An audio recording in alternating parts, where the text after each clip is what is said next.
श्री स्वामी समर्थ. तुम्ही वर्तमानातल्या त्या क्षणात विचार करत नाही, त्याच्यापासून दूर राहता. कारण यश म्हणजे कुठल्या तरी मुक्कामावर पोचणे हे समीकरण तुमच्या डोक्यात असतं. त्यामुळे तुम्ही सतत आपण आनंदी आहोत का हे तपासून पाहत असता. आयुष्यातला प्रत्येक क्षण तुमच्या संपूर्ण आयुष्याचे प्रतिनिधित्व करतो हे तुम्ही बजावत असता. कारण यश हे कुठेतरी एका टप्प्यावर काहीतरी मिळवलं की काहीतरी पूर्णत्वाला नेलं की मिळत असतं असं तुमच्या मनावरती बिंबवलं गेलं आहे. त्यामुळे आपण वर्तमानातले क्षण मोजत असतो, तपासत असतो. ते क्षण आपण सार्थकी लावले का की वाया घालवले? त्या क्षणांनी गुंफलेली गोष्ट चांगली झाली आहे की नाही?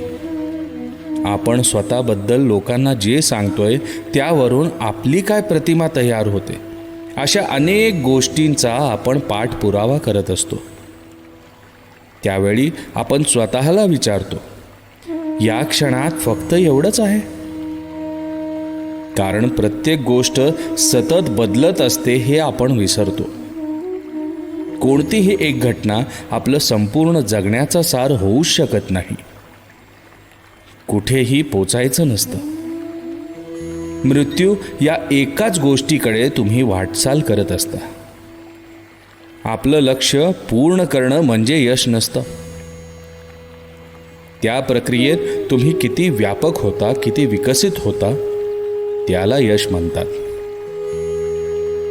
आपण कधी कधी विसरून जातो की जन्मापासून मृत्यूपर्यंतचा जो प्रवास असतो त्याला आयुष्य म्हणतात.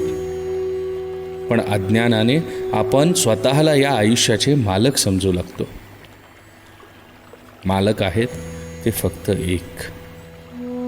श्री स्वामी समर्थ.